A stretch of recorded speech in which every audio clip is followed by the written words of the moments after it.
नमस्कार मित्रों।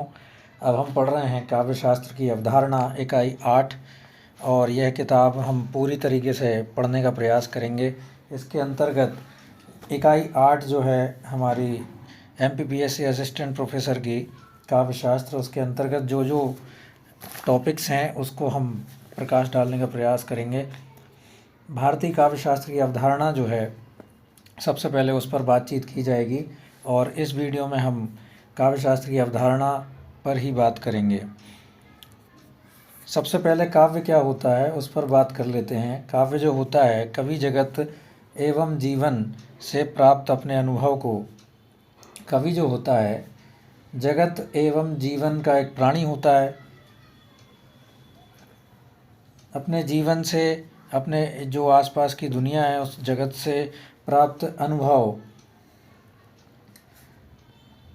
को अपनी प्रतिभा से रसमय एवं मनोरंजक बनाकर पुनर्रचना करता है। इसी पुनर्रचना को काव्य कहते हैं।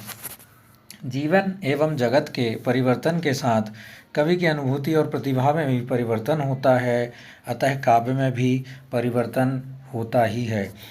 प्राचीन भारतीय आचार्यों ने काव्य की इस परिवर्तनशीलता को देखा, परखा एवं काव्य रचना की पद्धति, उसके प्रयोजन की व्याख्या की।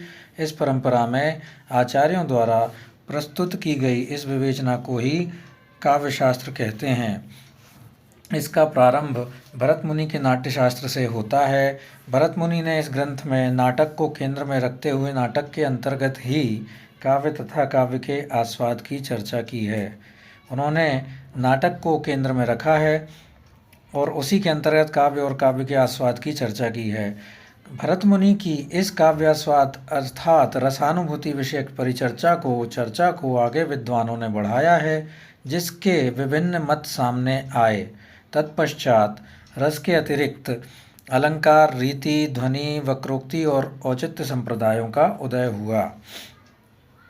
सबसे पहले जो हैं भरत मुनि हैं, उन्होंने रस सिद्धांत दिया, रस के ऊपर अपनी दृष्टिकोण रखा और उसका सामान्य पाठक पर किस प्रकार से प्रभाव पड़ता है वो बताया। उसको पढ़ते हुए, इसको समझते हुए अन्य आचार्य सामने आए। उन्होंने अलंकार संप्रदाय दिया, रीति संप्रदाय दिया, ध्वनि संप्रदाय दिया, वक्रोक्ति संप्रदाय दिया और औचित्य संप्रदाय दिया। अब हम काव्य शास्त्र जो है उसका स्वरूप, अभिप्राय और परिचय पढ़ लेते हैं। मानव जीवन में काव्य की नितांत आवश्यकता है। यह आप भी जानते हैं कि मनोरंजन जो है वो सबसे बड़े उपलब्धि है मानव जीवन की, और उसे वो लेके हमेशा चलता है और समय समय पर उसका परिवर्तन भी करता रहता है और अन्य चीज़ों में उसे ढूंढता है। इसमें एक काव्य भी है। काव्य हमेशा मानव जीवन की ज़रूरत है, अन्यथा उसका जीवन नीरस हो जाएगा, क्योंकि काव्य मनुष्य के भीतर मूल्यों के अतिरिक्त प्रकृति, विभिन्न जीव जंतु और मनुष्यों के प्रति संवेदना जगाने का काम करता है। काव्य क्या करता है? मनुष्य के भीतर मूल्यों के अतिरिक्त, मूल्य तो हैं ही, उसके अतिरिक्त प्रकृति, विभिन्न जीव जंतु और मनुष्यों के प्रति संवेदना जगाने का कार्य करता है। काव्य की रचना का उद्देश्य, काव्य के तत्व एवं काव्य रचना प्रक्रिया का सिद्धांत या कहा जाए काव्य परीक्षा की पद्धति काव्य शास्त्र है। काव्य रचना का उद्देश्य, काव्य के तत्व व काव्य रचना प्रक्रिया का सिद्धांत या कहा जाए काव्य परीक्षा की पद्धति काव्य शास्त्र है। इसके स्वरूप, स्थान, परिवेश व परिस्थितियों में अंतर हो सकता है, पर मूल तत्व में अंतर नहीं आता। इसका कारण यह है कि मानव मन की मूल प्रवृत्तियाँ सुख, दुख, हर्ष, शोक, क्रोध, विस्मय, घृणा, जुगुप्सा, भय आदि शाश्वत हैं। ये हमेशा मानव के अंतर में बसते हैं। सुख, दुख, हर्ष, शोक, क्रोध, विस्मय, घृणा, जुगुप्सा, भय इत्यादि। इसका मतलब ये हुआ कि जो काव्य परीक्षा की पद्धति है, ये काव्य की रचना का उद्देश्य, काव्य के तत्व, काव्य रचना प्रक्रिया का सिद्धांत या कहा जाए काव्य परीक्षा की पद्धति ही काव्य शास्त्र है।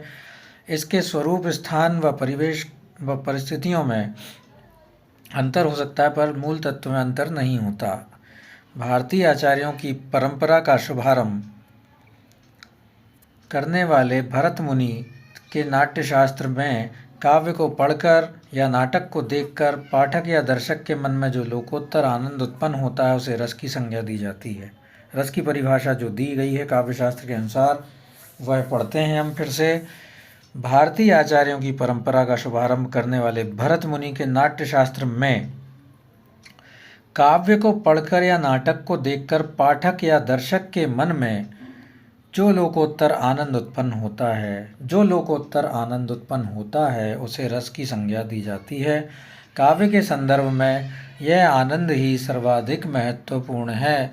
यह कैसे निर्मित होगा, कैसे पाठक या श्रोता तक पहुँचेगा, इसी प्रसंग में रस, अलंकार, रीति, वक्रोक्ति, ध्वनि, औचित्य संप्रदायों का जन्म हुआ है। अब हम भारतीय काव्यशास्त्र के प्रमुख संप्रदाय जो हैं उन पर बातचीत करते हैं। जैसा कि आपको बताया जा चुका है कि भारतीय काव्यशास्त्र के कई संप्रदाय हैं, ये अभी हमने पढ़ा है। कौन कौन से संप्रदाय हैं? रस, अलंकार, वक्रोक्ति, ध्वनि, औचित्य, ये संप्रदाय हैं। पहले हम रस संप्रदाय पर बात कर लेते हैं। रस संप्रदाय जो है, रस शब्द का प्रयोग सर्वोत्कृष्ट के लिए किया जाता है। सर्वोत्कृष्ट, भारतीय जीवन में रस शब्द का प्रयोग सर्वोत्कृष्ट के लिए किया जाता है। खाद्य पदार्थों में इसका अर्थ मधुरतम द्रव्य का द्योतक है। संगीत में कानों को प्राप्त होने वाला आनंद है। चिकित्सा में प्राणदायकता इसी की विशेषता है। आध्यात्म के क्षेत्र में परमात्मा को रस से संबोधित किया गया है। कहाँ कहाँ है रस, ये बताया जा रहा है इस वाक्य में, इस पैराग्राफ में। खाद्य पदार्थों में मधुरतम द्रव्य, संगीत में कानों को प्राप्त होने वाला आनंद, चिकित्सा क्षेत्र में प्राणदायकता, आध्यात्म क्षेत्र में परमात्मा को रस से संबोधित किया गया है, और साहित्य में काव्यास्वादन से प्राप्त आनंद रस है। काव्यस्वादन में, साहित्य में काव्यास्वादन में से प्राप्त जो रस होता है, आनंद होता है, उसे रस कहते हैं। रस सिद्धांत के प्रवर्तक भरत मुनि हैं। बहुत महत्वपूर्ण है, इसको आप लिख लें, याद कर लें, कैसे भी कर लें। रस सिद्धांत के जो प्रवर्तक हैं भरत मुनि हैं,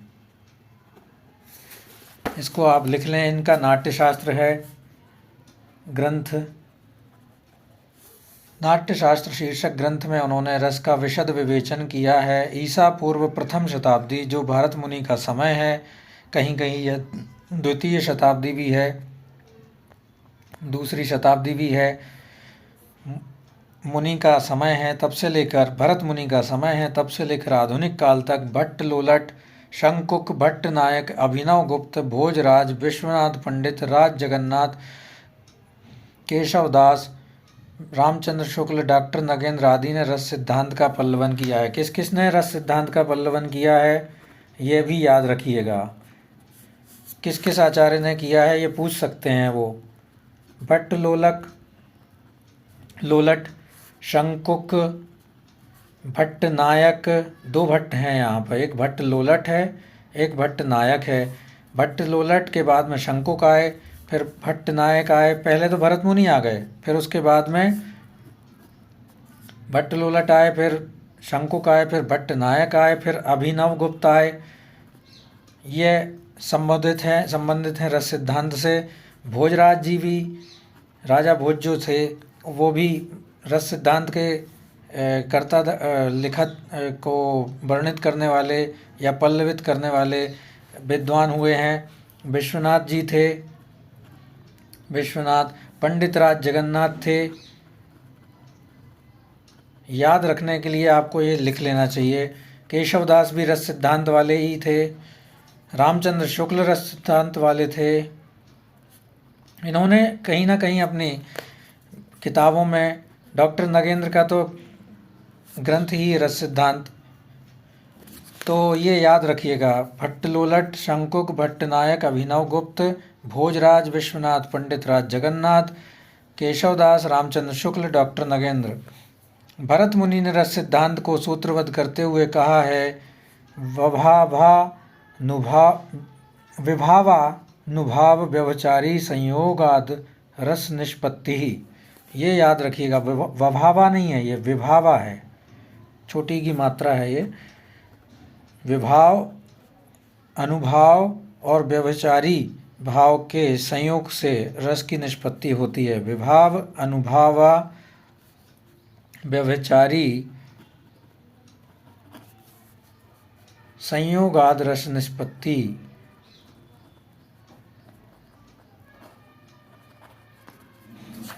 अर्थात विभाव अनुभाव और व्यभिचारी भाव के संयोग से रस की निष्पत्ति होती है, यह भरत मुनि ने कहा है।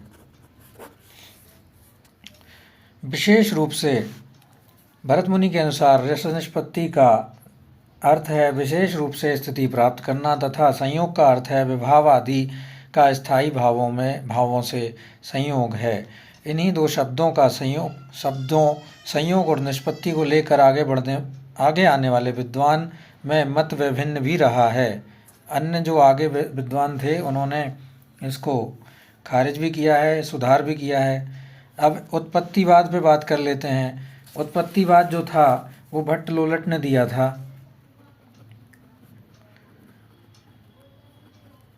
उत्पत्तिवाद आचार्य भट्ट लोलट ने संयोग का अर्थ उत्पाद्य उत्पादक संबंध तथा निष्पत्ति का अर्थ उत्पत्ति मानकर कहा है। वस्तुतः विभाव आदि तत्वों का संयोग स्थायी भाव से होता है। विभावों से स्थायी भाव का संयोग होने से रस की उत्पत्ति होती है। अनुभावों से उनकी प्रतीति तथा संचारी भावों से पुष्टि होती है। भट्ट लोलट रस की स्थिति अनुकार्य अर्थात सीताराम आदि ऐतिहासिक पात्रों में स्वीकार करते हैं। तद्रूपता अनुसंधान से दर्शक रस का अनुभव करता है। आचार्य भट्ट लोलट ने संयोग का अर्थ उत्पाद्य उत्पादक संबंध तथा निष्पत्ति का अर्थ उत्पत्ति मानकर कहा है। वो क्या मानते हैं? उत्पाद्य और उत्पादक के संबंध को संयोग मानते हैं, संयोग करते हैं, और निष्पत्ति का अर्थ उन्होंने जो कहा है कि विभावादि तत्वों का संयोग स्थायी भाव से होता है। अगला है अनुमितिवाद। आप जानते हैं, ये इतना याद रख लीजिएगा, उत्पत्तिवाद जो है भट्ट लोलट ने दिया है और अनुमितिवाद जो है शंकुक ने दिया है। शंकुक ने अनुमितिवाद दिया है। संयोग का अर्थ उन्होंने अनुमाप्य और अनुमापक का संबंध माना है। ऊपर क्या माना था? उत्पाद्य और उत्पादक का संबंध किसने माना था? भट्ट लोलट ने। और उत्पत्तिवाद उन्होंने दिया था। अनुमितिवाद में अनुमाप्य और अनुमापक का संबंध है तथा उत्पत्ति का अर्थ अनुमिति माना है। उत्पत्ति का अर्थ जो है अनुमिति माना है।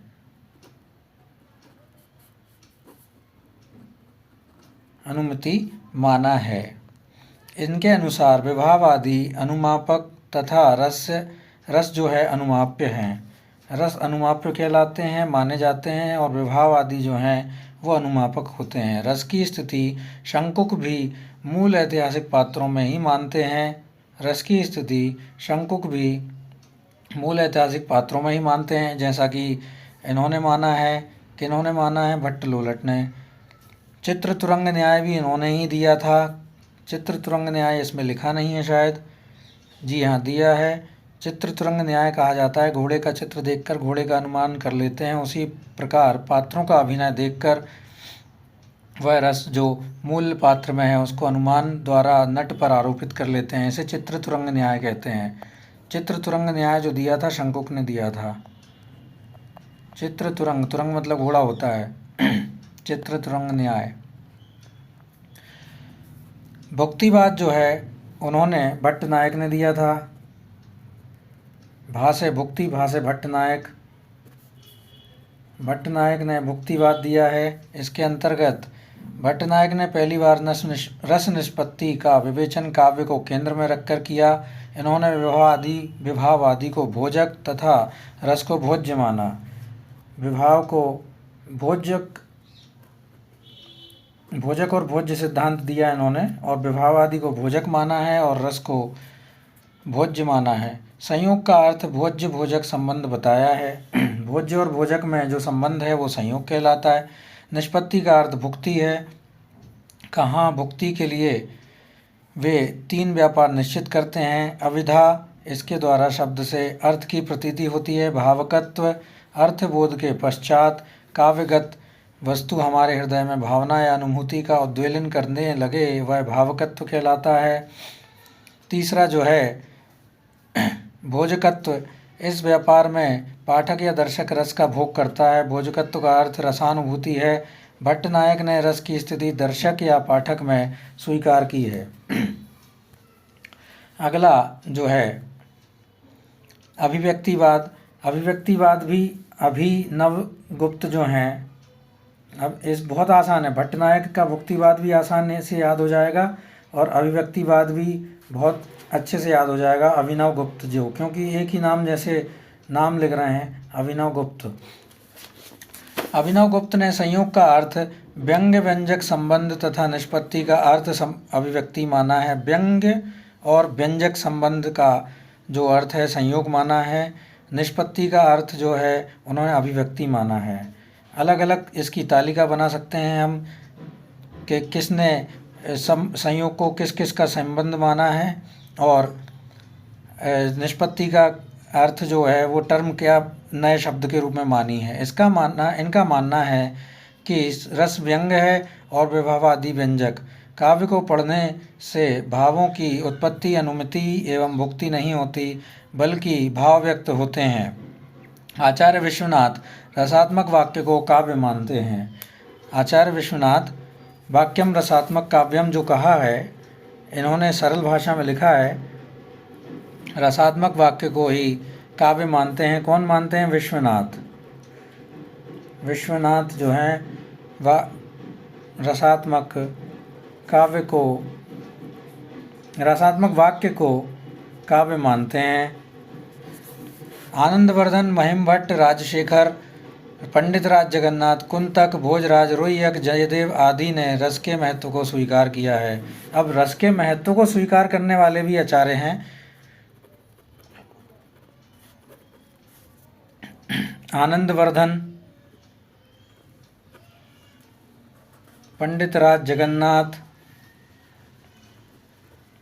कुंतक, भोजराज, रोइयक, जयदेव आदि, इन्होंने रस के महत्व को स्वीकार किया है। ये याद रखिएगा, पूछा जाता है। आधुनिक काल में पर्याप्त विमर्श के बाद अभिनव गुप्त की मान्यता ही स्वीकार की गई है। यह अवश्य है कि रस के वाक्य की आत्मा रूप में स्वीकार आज नहीं है। रीतिरात्मा काव्य से अभिनव गुप्त की जो मान्यता है वह आपको बता देता हूँ मैं। अभिनव गुप्त ने जो कहा है, क्या कहा है, अभिव्यक्तिवाद दिया है, उसमें व्यंग्य और व्यंजक का संबंध संयोग से दिया है और निष्पत्ति का अर्थ है जो अभिव्यक्ति। उसके अंतर्गत इन्होंने एक वाक्य और कहा है, सर्वथा रसनात्मक वीत विघ्न प्रतीति ग्राह्यो भाव एवं रसा। यह अभिनव गुप्त ने कहा है रस संप्रदाय के अंतर्गत। इसे भी याद रखिएगा। अब अगला टॉपिक है अलंकार संप्रदाय। 4-5 संप्रदाय हैं जिनके अंतर्गत हमें काव्य शास्त्र को सारी परिभाषाएं मिल जाती हैं। जो अधिकतर जो परिभाषाएं हैं इन्हीं 4-5 संप्रदायों में है। पहला संप्रदाय हम पढ़ चुके हैं जो रस संप्रदाय था, रस सिद्धांत था। अब अगला संप्रदाय है अलंकार संप्रदाय। अलंकार का अर्थ है सुसज्जित करने वाला या जिससे सुसज्जित हुआ जाए। अलंकार का मतलब है आभूषण भी कहलाता है। सुसज्जित होना आभूषणों से ही होता है। काव्य शास्त्र में अलंकार के इन दोनों अर्थों का प्रयोग हुआ है, सुसज्जित करने वाला और सुसज्जित हुआ जाए। भारतीय काव्य संप्रदायों में रस के बाद प्राचीनतम संप्रदाय अलंकार का ही है। रस के बाद अलंकार का ही संप्रदाय सबसे प्राचीन है। भरत मुनि के नाट्यशास्त्र में उपमा, रूपक, दीपक और यमक 4 अलंकारों की चर्चा है, बहुत महत्वपूर्ण है। भरत मुनि के नाट्यशास्त्र में उपमा, रूपक, दीपक और यमक 4 अलंकारों की चर्चा है। भरत मुनि के नाट्यशास्त्र में उपमा, रूपक, दीपक, यमक 4 अलंकार हैं। 6ठी शताब्दी में भामा ने सर्वप्रथम अलंकार को काव्य की आत्मा घोषित किया। 6ठी शताब्दी में जो आए थे हमारे भामा, उनको इसका श्रेय जाता है। सर्वप्रथम अलंकार को काव्य की आत्मा घोषित किया। अतः अलंकार संप्रदाय के प्रवर्तक जो हैं भामा जी हैं, जो आचार्य हैं भामा, उन्होंने अलंकार संप्रदाय का प्रवर्तन किया है। याद रखिएगा, बहुत महत्वपूर्ण है। अलंकार संप्रदाय का प्रवर्तक भामा को माना जाता है। भामा ने वक्रोक्ति को समस्त अलंकारों का मूल और अलंकारों की संख्या 38 मानी है। वक्रोक्ति को भामा ने सभी अलंकारों का मूल माना है। सभी अलंकारों का मूल माना है और अलंकारों की संख्या उन्होंने 38 मानी है। 38 संख्या मानी है और अलंकारों का मूल किसको माना है? वक्रोक्ति को। 9वीं शताब्दी में उद्भट ने अलंकारों की संख्या 41 पहुंचाई। 41 उद्भट ने कही है, 38 तो भामा ने कही थी। उद्भट ने कहा है 41 अलंकार होते हैं। इनके पूर्व 7वीं शताब्दी में शती में दंडी ने अलंकारों की चर्चा की थी, पर उन्होंने इसकी संख्या 35 ही बताई है। दंडी की जो संख्या है वो 35 है अलंकारों की, दंडी के अनुसार। आचार्य उद्भट के समय के आसपास ही आचार्य उद्भट ने अलंकारों का वर्गीकरण किया और अलंकारों की संख्या 66 बताई। यह कुछ गलत छपा हुआ है ऐसा लग रहा है। इसी तरह 12वीं शती में रुय्यक, 13वीं शती में जयदेव, 14वीं शती में अप्पय दीक्षित आदि ने भी अलंकारों के बारे में चर्चा की और अलंकारों की संख्या 123 हो गई। किस किस ने चर्चा की है ये हम फिर से पढ़ लेते हैं एक बार। पहले तो भामा ने की अलंकार की चर्चा, उन्होंने 38 बताई। भामा के बाद आ गए अपने उद्भट, उन्होंने 41 बताई। इसके पहले जो थे दंडी, उन्होंने 35 बताई 7वीं शताब्दी के अंतर्गत, 6वीं या 7वीं शताब्दी के अंतर्गत उनको बताया गया है। आचार्य उद्भट के समय के आसपास आचार्य उद्भट ने ही अलंकारों का वर्णन किया। ये एक नाम गलत छपा है ऐसा लग रहा है। जो अलंकारों की संख्या है वो 66 बताई। इसी तरह 12वीं शती में रुय्यक, जयदेव और अप्पय दीक्षित, बहुत महत्वपूर्ण है, इनके नाम याद करना है हमें। भामा, उद्भट, दंडी, रुय्यक, जयदेव और अप्पय दीक्षित, ये अलंकारवादी आचार्य कहलाएंगे। इनको याद कर लीजिएगा। इन सभी ने काव्य में अलंकारों को काव्य का सर्वस्व स्वीकार किया है और अलंकारों के बिना काव्य की स्थिति ही नहीं मानी।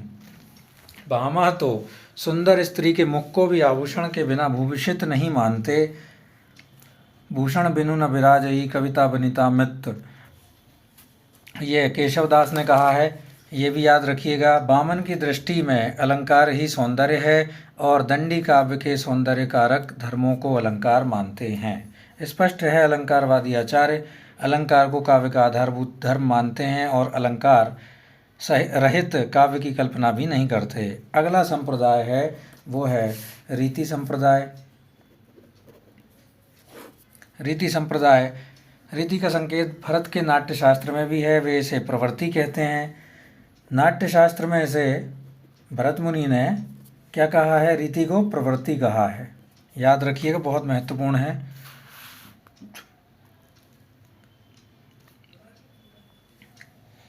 जो नाना देशों के वेश, भाषा, आचार और वार्ता को व्यक्त करे वह प्रवृत्ति है। इसका परिभाषा भी उन्होंने दे दी है। नाट्यशास्त्र में किसने दी है? भरत मुनि ने दी है। जो नाना देशों यानी कई प्रकार के देशों के भेष, भाषा, आचार और वार्ता को व्यक्त करे वह प्रवृत्ति है। इसके 4 भेद हैं: आवंती, दाक्षिणात्य, पांचाली और मागधी। रीति को दंडी मार्ग और वामन रीति ही मानते हैं। रीति को दंडी मार्ग कहते हैं और वामन रीति ही मानते हैं। भामा ने काव्य के 2 भेद माने, वैदर्भ और गौड़ी। भामा ने काव्य के 2 भेद माने हैं, वैदर्भ और गौड़। वैदर्भ को श्रेष्ठ और गौड़ को अश्रेष्ठ माना जाता था, पर भामा इससे सहमत नहीं थे। दंडी रीति को मार्ग मानते हैं और वैदर्भ मार्ग को सभी 10 गुणों में समाहित तथा गौड़ मार्ग को इसका विपर्यय मानते हैं। धीरे धीरे भाषा कठिन होती जाएगी, समझ में कम आएगा, इसलिए बार बार पढ़ेंगे तो ज़्यादा अच्छा रहेगा। वामन रीति के प्रतिष्ठापक आचार्य हैं। अब आपको याद रखना है, इतना महत्वपूर्ण, सबसे महत्वपूर्ण जो है, जैसे भामा ने अलंकार संप्रदाय का प्रवर्तन किया, वैसे ही वामन ने रीति संप्रदाय का प्रवर्तन किया है। वे कहते हैं विशिष्ट पद रचना रीति है। विशिष्ट का अर्थ है गुण या काव्य शोभा कारक धर्म। शब्द और अर्थ के काव्य शोभा कारक अलंकार भी होते हैं, इसलिए वामन ने गुण और अलंकार में भेद किया है। वे गुण को नित्य और अलंकार को अनित्य मानते हैं। आ से अलंकार, आ से अनित्य। गुण को नित्य, अलंकार को अनित्य मानते हैं। वामन के अनुसार रीतियाँ 3 मानी गई हैं। पहली वैदर्भ, गौड़ी ये दूसरी है, और पांचाली। याद रखिएगा 3 नीतियाँ मानी हैं वामन ने, क्योंकि ये प्रतिष्ठापक आचार्य हैं, इसलिए इनके संबंध में सारी चीज़ें हमें अच्छे से पढ़ना है। कुंतक भी दंडी की भांति रीति को मार्ग कहते थे। उनका कहना है कि मार्ग कवि स्वभाव पर आधारित होता है, जैसा कवि का स्वभाव होगा वैसा ही मार्ग का चयन वह करेगा। वामन की देश आधारित रीतियों को कुंतक अस्वीकार करते हैं। राजशेखर के अनुसार वचन विन्यास का क्रम रीति है। राजशेखर के अनुसार वचन विन्यास का क्रम रीति है। मम्मट ने रीतियों को उपनागरिका, परुषा एवं कोमला नाम दिया है। वामन ने रीति और गुण को अभिन्न मानकर रीति को अखंडता और पूर्णता दी, पर बाद में आनंदवर्धन, मम्मट एवं विश्वनाथ आदि ने उसे रस का साधन घोषित कर दिया। यह भी याद रखिएगा। वामन की वैदर्भी, गौड़ी, पांचाली और गौड़ी रीतियों में रुद्रट चौथी लाटी रीति जोड़ते हैं। रुद्रट ने चौथी रीति जोड़ी थी, लाटीन रीति। ये याद रखिएगा, बहुत महत्वपूर्ण है। राजशेखर इसमें मैथिली रीति जोड़ते हैं। राजशेखर ने एक और रीति जोड़ दी, मैथिली। भोज 6 रीतियों को मान्यता देते हैं: वैदर्भी, गौड़ी, पांचाली, अवंतिका, मागधी और लाटी। जो गौड़ी, अवंतिका और मागधी है वो इन्होंने अन्य जोड़ी है और मैथिली को नहीं माना है। किसने माना है? 6 वो भोज राजा जो थे उन्होंने माना है। वो अच्छे विद्वान व्यक्ति थे, उन्होंने भी रस संप्रदायों में अपना अध्ययन किया और अपनी विवेचना भी लिखी हैं। वामन ने रीति को आधारभूत 3 तत्वों की चर्चा की है: गुण, दोष और अलंकार। गुण जो वामन जो हैं रीति के आधारभूत 3 तत्वों की परिचर्चा की है: गुण, दोष और अलंकार। रीति के आधारभूत तत्व क्या माने हैं उन्होंने? रीति के आधारभूत तत्व क्या माने हैं? गुण, दोष और अलंकार। गुण को क्या है? गुण की परिभाषा क्या है? गुणों के स्वरूप व लक्षण का सर्वप्रथम स्पष्ट व विशद वर्णन वामन ने ही किया है। काव्य शोभायाः कर्तारौ धर्माः गुणा। याद रखिएगा वामन ने क्या कहा है? काव्य शोभायाः कर्तारौ धर्माः गुणा। यह लक्षण इतना व्यापक है कि इसके अनुसार वे सारे तत्व जिससे काव्य सौंदर्य की सृष्टि होती है गुणों के अंतर्गत आ जाते हैं। वामन ने ओज, प्रसाद, श्लेख, समता, समाधि, माधुर्य, सौकुमार्य, उदारता, अर्थव्यक्ति, कांति इस 10 प्रकार के शब्द गुणों और इन्हीं नामों से अर्थ गुणों का वर्णन किया है। अगला है दोष। रीति का दूसरा महत्वपूर्ण आधार दोष है। जब तक कोई रचना दोष शून्य नहीं होगी तब तक उसमें गुणों का समन्वय भी सौंदर्य की सृष्टि करने में सक्षम नहीं होगा। अतः रचनाकारों को दोषों का ज्ञान भी अपेक्षित है। वामन ने दोषों की परिभाषा दी है। वामन ने ही क्या कहा है दोष के लिए? गुण विपर्यात्मानो दोषः। गुण का जो विपरीत होता है वह दोष कहलाता है। वामन ने दोषों के 3 प्रकार बताए हैं, पद दोष, वाक्य दोष और तीसरा दोष इसमें लिखा नहीं है, पद दोष। इसके अंतर्गत असाधु, कष्ट, ग्राम्य, अप्रतीत और अनर्थक। वाक्य दोष जो है इसके अंतर्गत व्यर्थ, एकार्थ, संदिग्ध, अप्रयुक्त, अप्रक्रम, अलोक और विद्या विरुद्ध विवेचन है।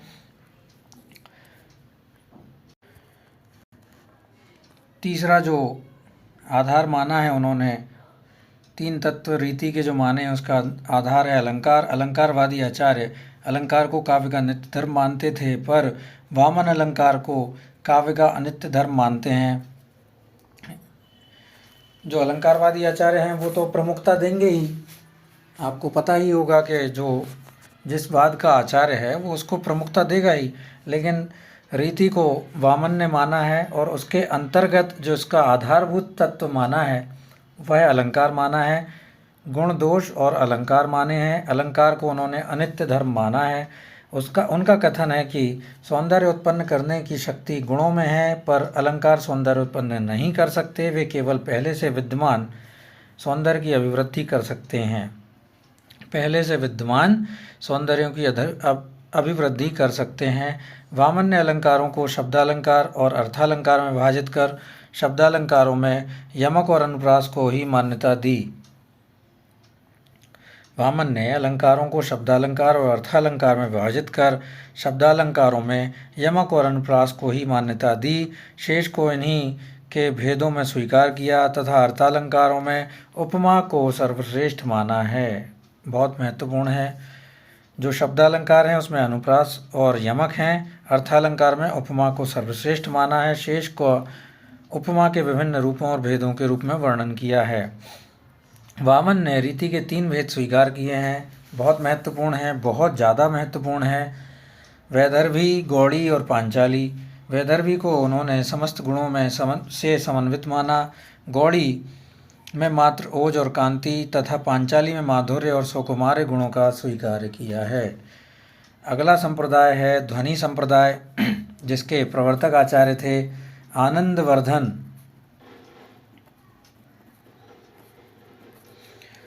ये ध्वनि को काव्य की आत्मा मानते हैं।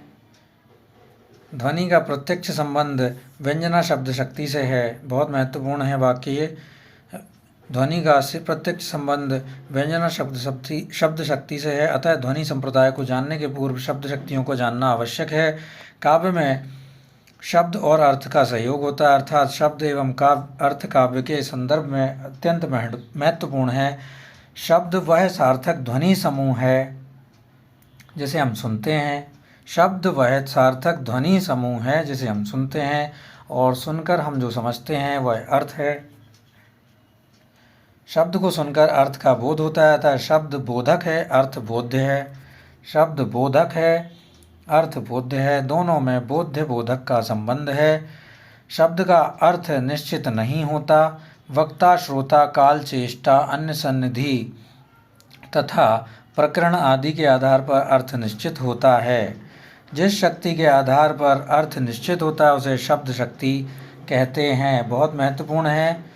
जिस शक्ति के आधार पर अर्थ निश्चित होता है उसे शब्द शक्ति कहते हैं। इसके 3 प्रकार हैं, सबको पता है। जो हिंदी के छात्र हैं उन्हें तीनों प्रकार पहले से ही पता होंगे। अभिधा शब्द शक्ति, लक्षणा शब्द शक्ति, व्यंजना शब्द शक्ति। शब्द से वाच्यार्थ का बोध कराने वाली अभिधा शब्द शक्ति है, लक्ष्यार्थ का बोध कराने वाली लक्षणा शब्द शक्ति है तथा व्यंग्यार्थ का बोध कराने वाली व्यंजना शब्द शक्ति है। लक्षणा जो है लक्ष्यार्थ का बोध कराती है, व्यंग्यार्थ का बोध व्यंजना कराती है और अभिधा जो है शब्द से वाच्यार्थ का बोध कराने वाली शक्ति है।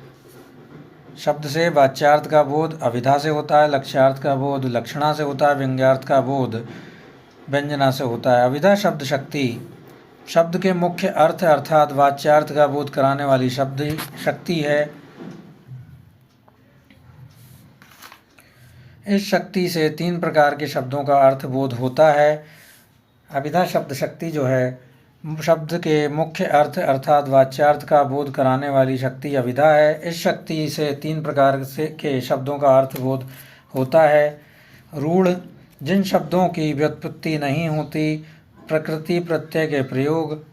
अभिधा शब्द शक्ति जो है मुख्य अर्थ अर्थात वाच्यार्थ का बोध कराने वाली शक्ति है। इस शक्ति के 3 प्रकार हैं से शब्दों का अर्थ बोध कराती है। ये पहला है रूढ़, फिर यौगिक है, फिर योग रूढ़ है। इनका विस्तृत रूप से पुनः फिर से पढ़ लेते हैं। शब्द जो है शब्द के मुख्य अर्थ अर्थात वाच्यार्थ का बोध कराने वाली शक्ति अभिधा कहलाती है।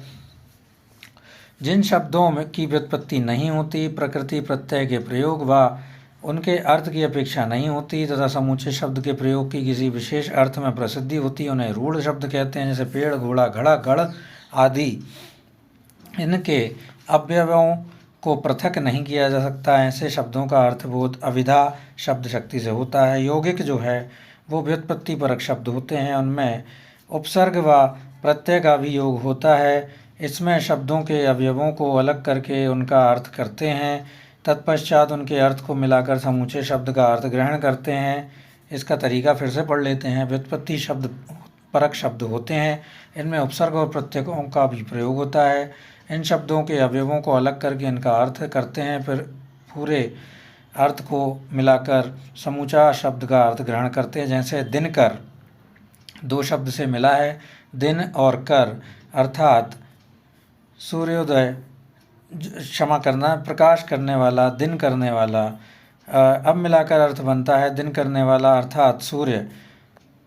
योग रूढ़ जो है इसके अंतर्गत वे शब्द आते हैं जो अवयवों से युक्त होते हैं। अवयवों के अर्थ से कई वस्तुओं का बोध होता है, किंतु उस शब्द का प्रयोग किसी एक अर्थ के लिए रूढ़ हो जाता है। जैसे वारिज, इनमें 2 शब्द हैं, वारिज व धन जा।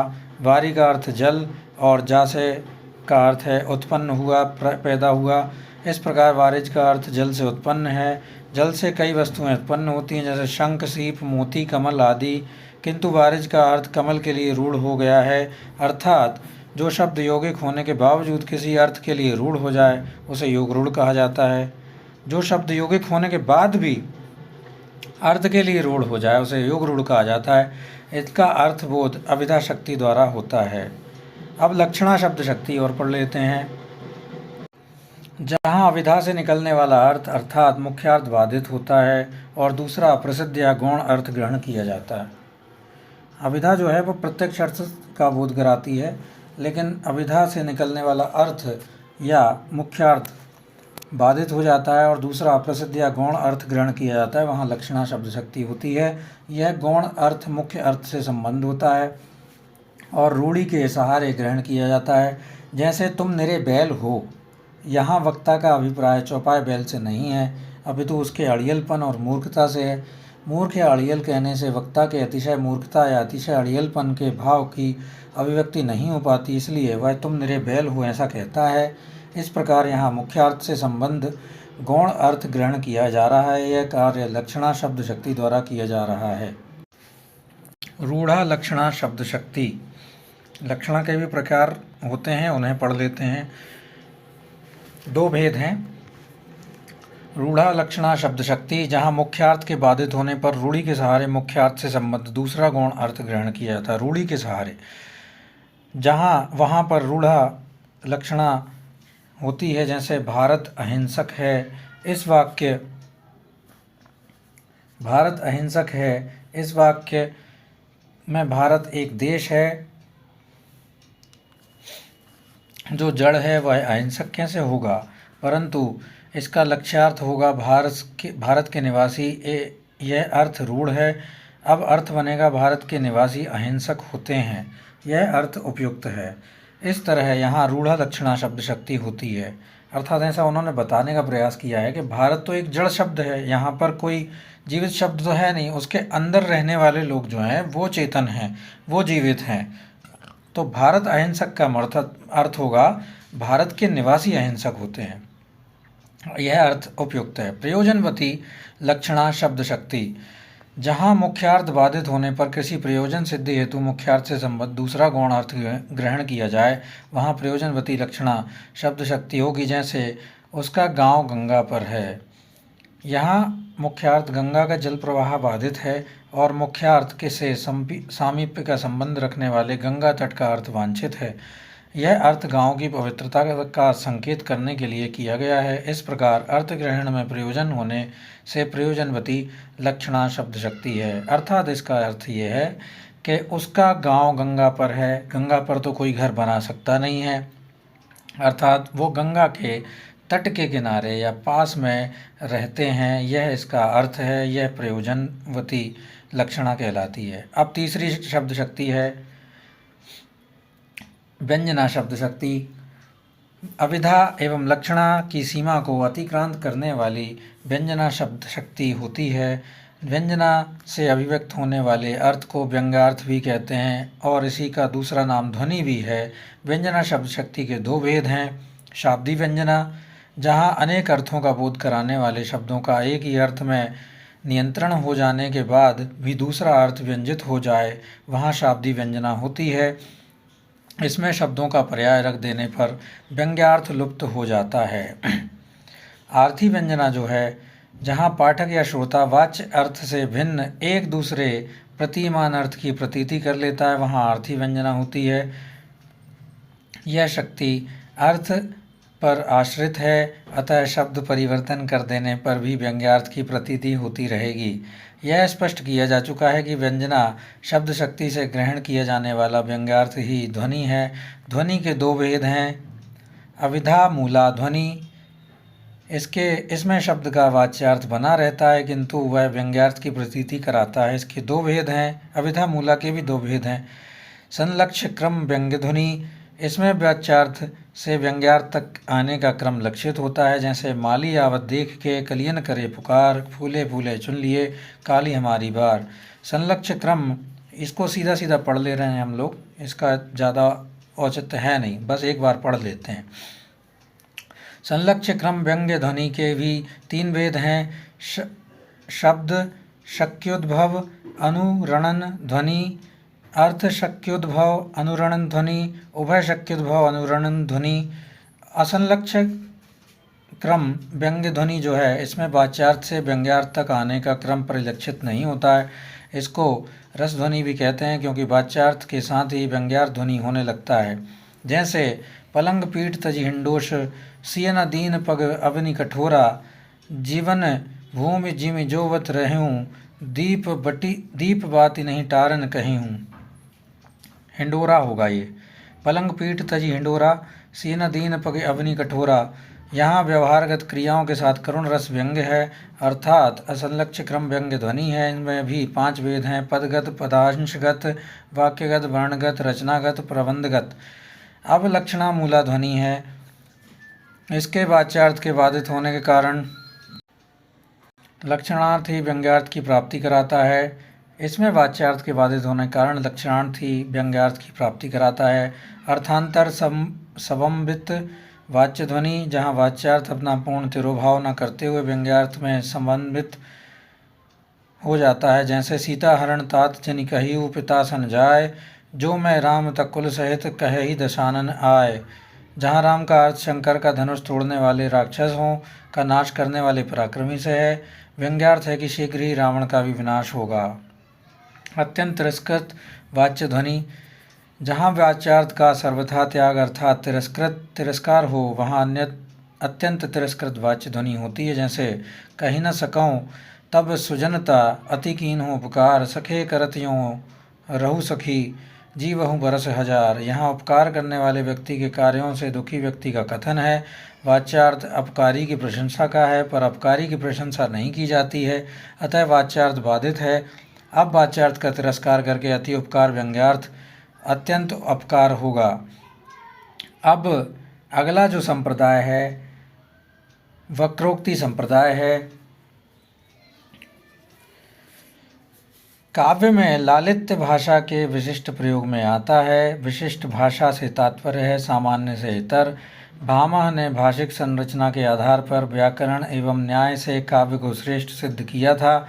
भामह काव्य सौंदर्य के बीज कारण को वक्रोक्ति कहते हैं और कविवाणी को वक्रवाचा कविनाम कहते हैं। काव्य में लालित भाषा के विशिष्ट प्रयोग से आता है। विशिष्ट भाषा से तात्पर्य है सामान्य से इतर। भामा ने भाषिक संरचना के आधार पर व्याकरण एवं न्याय से काव्य को श्रेष्ठ सिद्ध किया था। भामा काव्य सौंदर्य के बीज कारण को वक्रोक्ति कहते हैं। भामा ने काव्य सौंदर्य के बीज कारण को वक्रोक्ति कहा है और कविवाणी को वक्रवाचा कविनाम कहते हैं। वक्रोक्ति का अर्थ है सामान्य कथन से भिन्न टेढ़ी युक्ति। वक्रोक्ति का अर्थ है सामान्य कथन से भिन्न टेढ़ी युक्ति। वक्रोक्ति को अपने ग्रंथ वक्रोक्ति जीवित में आचार्य कुंतक ने सिद्धांत के रूप में व्यवस्थित किया। कुंतक काव्य की परिभाषा करते हैं। कवेः कर्म काव्यम, और काव्य क्या है? सालंकारस्य काव्यता, अर्थात अलंकारों के साथ काव्यता आती है। कुंतक ने अलंकार और अलंकार्य को भी समझाया। अलंकार और अलंकार्य समझने के लिए पृथक होते हैं, वस्तुतः होते नहीं। अलंकार से युक्त शब्द और अर्थ में ही काव्यता होती है। यदि अलंकार और अलंकार्य की पृथकता काव्य में दिखाई देती है तो काव्यता क्लिष्ट हो जाएगी, ऐसी कुंतक की मान्यता है। उन्होंने काव्य की परिभाषा इस प्रकार दी है।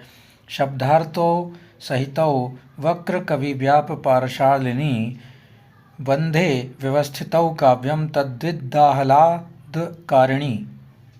अर्थात वक्र कवि व्यापार वाले तद्विदों काव्य मर्मज्ञों के लिए आह्लादक बंध में व्यवस्थित शब्द अर्थ काव्य है। कुंतक का मानना है कि शब्द अर्थ अलंकार्य है और वक्रोक्ति अलंकार।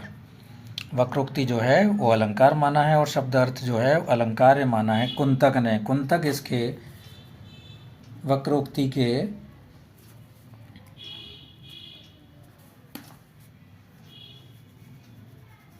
प्रवर्तक आचार्य हैं। इसी धारणा के कारण कुंतक स्वभावोक्ति को अलंकार नहीं मानते। सौंदर्य विधान करने वाली वक्रोक्ति ही कुंतक को प्रिय है। कुंतक ने वक्रोक्ति के 6 वेद बताए हैं। वर्ण विन्यास वक्रता, पद पूर्वार्ध वक्रता, पद परार्ध वक्रता, वाक्य वक्रता, प्रकरण वक्रता, प्रबंध वक्रता। वर्ण शब्द की लघुतम इकाई है और प्रबंध रचना की दीर्घतम इकाई। इन दोनों तथा इन दोनों के बीच आने वाले समस्त रचनात्मक अवयवों में कुंतक वक्रोक्ति की उपयुक्त अवस्थिति होने पर ही काव्य को सुनिश्चित करते हैं। औचित्य संप्रदाय भारतीय काव्यशास्त्र की परंपरा अत्यधिक प्राचीन है।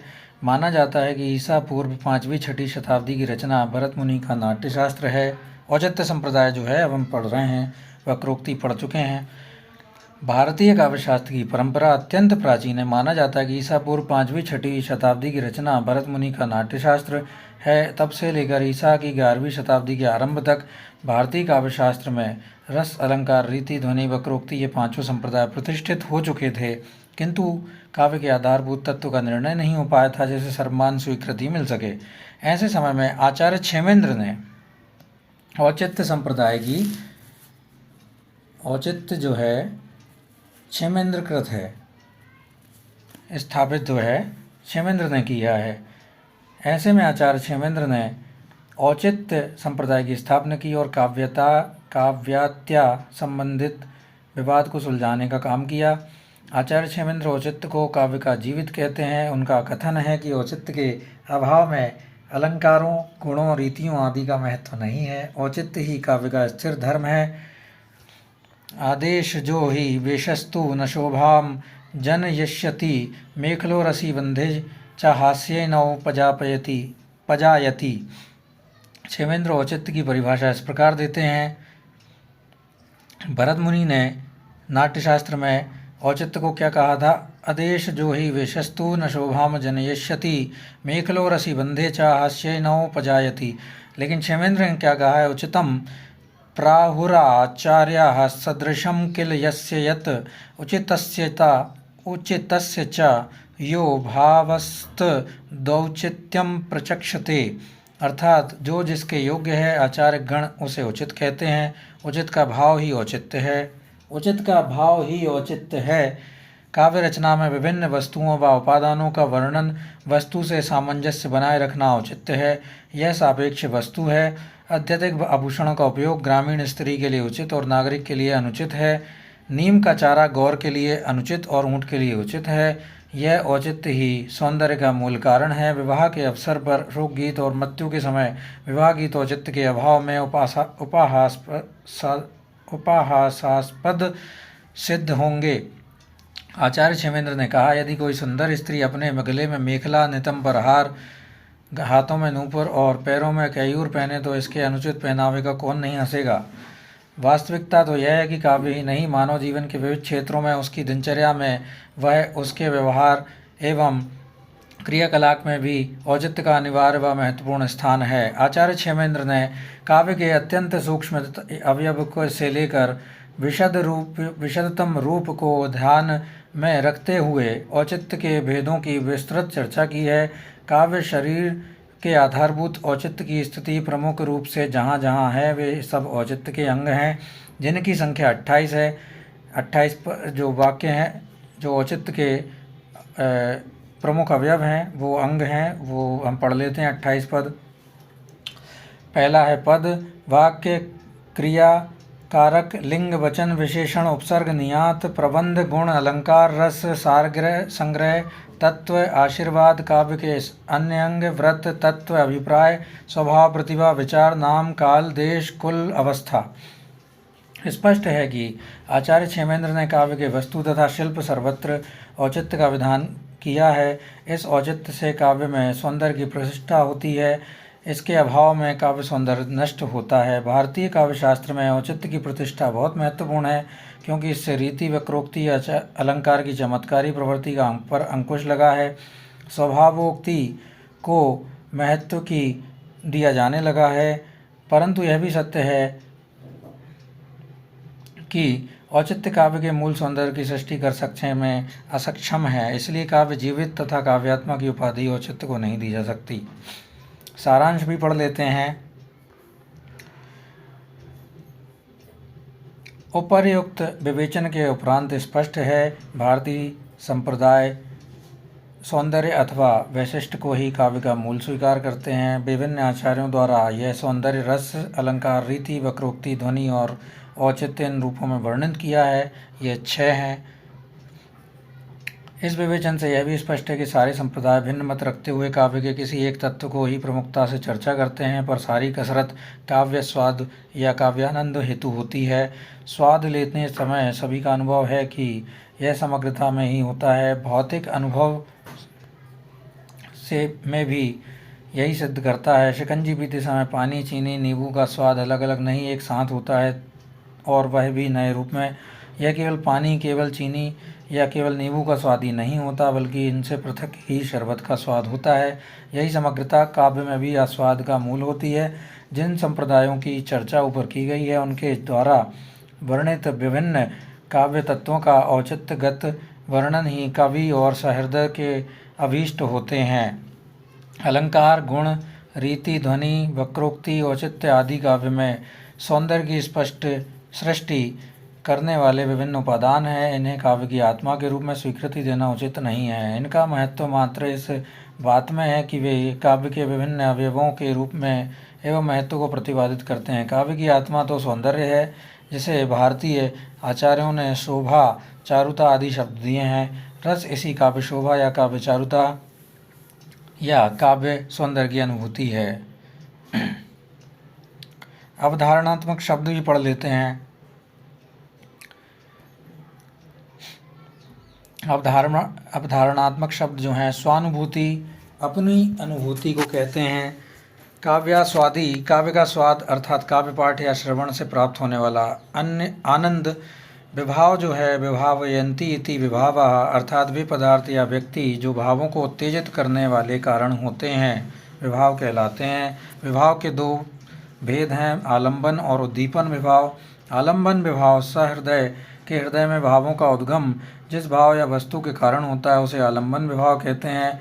इसके अंतर्गत काव्य या नाटक में वर्णित विषय या विभिन्न वेशभूषा का अवलंब धारण करने वाले पात्र आदि आते हैं। उद्दीपन विभाव स्थायी भावों को उद्दीप्त कर आलंबन योग्य बनाने वाले और उन्हें रसावस्था तक पहुंचाने वाले उद्दीपन विभाव कहलाते हैं, जैसे चंद्रोदय, कोकिल कूजन, पात्रों की व्यंग्योक्ति या दर्पोक्ति आदि। अनुभाव जो हैं, स्थायी एवं संचारी भावों के उदय के उपरांत जो शारीरिक एवं मानसिक भाव भंगिमाएँ दिखाई देती हैं उन्हें अनुभाव कहलाती हैं। बहुत महत्वपूर्ण हैं। स्थायी एवं संचारी भावों के उदय के उपरांत जो शारीरिक एवं मानसिक भाव भंगिमाएँ दिखाई देती हैं वे अनुभाव कहलाती हैं। प्रत्येक रस के अनुसार ये अनुभाव भी पृथक पृथक होते हैं, जैसे विरह की दशा में अश्रुपात या सिसकियाँ भरना, क्रोध की दशा में आँखों का लाल होना, होठों का फड़कना। अनुभावों की 4 संख्या है, कायिक, मानसिक, आहार्य और सात्विक।